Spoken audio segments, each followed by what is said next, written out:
Yeah? Yeah.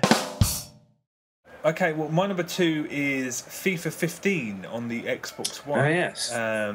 I am playing the Seasons beta at the moment. I think there's an Ultimate Team beta as well. I'm not part of that. I'm just playing Seasons. First off, I've never been part of a closed FIFA beta before, but I was surprised by how much content there is in it, because I was expecting kind of a demo situation, Yeah. 2 teams, 1 stadium, but if not every team in the game, you know, if it's not every team, it's almost every team. Oh, really? And loads of different environments to boot. I should very, very briefly, just for the sake of context, briefly reiterate my issues with the current gen versions of FIFA 14, the Xbox One and the PlayStation 4 versions of FIFA 14. I don't just think that that's a bad game, I think it is garbage. I've played hundreds of games of it online and it's an exhausting shit show every single time, because the outcome almost... I mean, the problem that we haven't really covered is that the outcome almost always feels predetermined. I mean, I don't think I've ever had a 0-0 draw, ever, in FIFA 14 on Xbox One, but... you know, for example, it's so tiresome to have a game where you're playing really thoughtfully, having 10 or 20 or 30 times as many shots on target as your opponent, and yet every pass is randomly intercepted. You stop being able to win a single ball in the air. Your keeper just decides to stand there gormlessly like a third goalpost. It really is an incomparably lousy video game. I reckon that watching a VHS video of someone playing Sabutio is a better football video game than the newest versions of FIFA 14. I mean, we've spoke about it at length. I think it's trash. Plus, I mean, as I'm just re-going over old ground, the way to play it is to get possession near the halfway line and then press lob through ball. That's how you win games. That's just how you play FIFA now. Press lob through ball. And although it's not quite as foolproof a way of scoring in FIFA 15 as it was in FIFA 14, it's still something that resulted in a goal at least once in every single game I've played of the FIFA 15 beta. Of which I've had probably between 15 and 20 games. But anyway, the new stuff. There are some very, very brief new animations that play before free kicks and goal kicks. Just of either the ball being placed on the ground or the player or keeper taking a few paces back from the ball, just to alleviate that problem, the FIFA 14 problem, where opponents online don't press A to skip an incident replay and they wait until a random moment, at which point you mistakenly press A to skip it also, and then it leaves you to accidentally take a short pass, which 90% of the time is then intercepted. So this is better than that, obviously. I mean, it slows the game down, but it's a necessary evil, an unfortunate one, but what can you do? The lengthier cutscenes that you spoke about last week or the week before, they're beyond pointless once you've seen them once. It's a very strange and, I have to say, kind of desperate thing to focus on in a football game. But yeah, whatever. There's this new auto search feature after each match in Seasons, so it just throws you right back into matchmaking if you don't opt out, which is quite cool. Oh, that's cool. Yeah. They have vaguely approximated Pro Evolution substitution layout. So when you pause the game, the players are kind of laid out on a miniature pitch. And that's right. Subs... Yeah, I saw this when I played it at Gamescom. I'd forgotten, but yeah. It's so much better. Yes, much better. FIFA fans would always say, "Oh, well, you know, I don't like the PES," but watch them change their minds en masse. In general, playing the game, I never ever felt as helpless in defence as I do in FIFA 14. Yeah. You know those instances in 14 where defenders just stand there when a corner comes in? Oh, yeah. That didn't happen to me at all. Yeah, I mean, that didn't happen to me at all. I felt like I was given almost as much control over my defenders as I am in Pro Evo. Almost. I felt like I was moving the players around, I was selecting who I wanted to select, and I was able to defend, and it makes the game far more enjoyable because of that. I also don't think I've conceded a headed goal from a corner yet.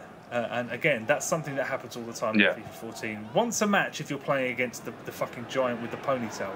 Yeah, Ibrahimovic, Yeah, just like, I don't know what... You need kryptonite to stop him from doing that, because every time, he's just a giant and he just nuts a ball in the onion bag every time. You also have options as a goalkeeper. For the 15-20 games that I've played online, nobody does long balls. They just throw the ball or pass it to the defenders right there, because the game now isn't constantly trying to fuck you over. Because in FIFA 14, short passes and throws by your goalie, they're too risky. You can't do them, because there's always your defenders that aren't there, and you can't do that in FIFA 14. but it's still FIFA. So can slightly lesser players pull off moves like a superhero? Yeah, they can. Can a Brighton midfielder whack a ball into the goal on a volley from the halfway line? Well, I did it, so it happens. Yeah. So FIFA is still slightly idiotic. Also, goalkeepers are just fucking butterfingers fuckwits sometimes. I don't think I saw a single ball caught. That's the thing that I'm sure they're going to change. That's why there's a beta. But I mean, whenever you shoot on a goal, you're kind of guaranteed an instance where you can just steam in with a couple of other players and just pop it in after he's whacked it away, because he doesn't grab. That already sounds like problems. Yeah, but this is why there's a beta, so I'm sure. Well, I hope they're going to change that. The commentary, perhaps needless to say, is the same as usual, but there is new stuff. I mean, I played against Chelsea and there was some talk about a controversial penalty recently, and when I was playing against Man United, one of the commentators said, "Oh, we should have given the manager a bit more time." There's a really nice touch in that the when there's the post-match highlights after a game, there's little snippets of commentary in there. That's nice. Yeah, it's definitely more watchable. It feels like you're looking at TV. The panel-style menus are identical. I defy anyone to tell the difference between the FIFA 14 menus and these. But that's, I mean, who gives a shit? But the bottom line is that I think they really need to rebuild it now. I reckon that FIFA, just as it is, has overshot its zenith in terms of quality. For me, the best FIFA game they could possibly release right now is a re-release of FIFA 12. Because FIFA is just a house of cards, and every layer they add, they end up removing another one. It's just an annual tit-for-tat exchange of things. Oh, that's better. Oh, that's worse. Oh, that's better. That's worse. It's solidly fun at this point, but only prolonged play will reveal if it's as much of an unceremonious clusterfuck as the most recent versions of FIFA 14. We've said this again. I'm repeating things that we've said a million times. We need to play it for the best part of a year to know if it's a load of crap or not. Yeah. But I just think that I don't know where they can't. They have nowhere to go. This needs a reboot, but it's a license to print money, so why would they bother? But even though I've not played it, I would bet all of my money on Pro Evo being vastly, vastly superior once again. Although quality doesn't really matter as much as it should, because I played the FIFA 15 beta with my brother, my younger brother, and he is massively into football. And he was just awestruck by so much, about the player animations and the number of stadiums in the game. He's just like, oh god, look at all those stadiums. And I was just like, I said, what difference does it make that there's stadiums in there? And he said, well, he was watching me play. He said, I can see where the light fixtures are, the cameras are set up, how the seating areas are laid out. I can tell you right now what stadium that is. And I just shrugged. And he was like, well, it's just cool, isn't it? I said, well, that's the key, isn't it?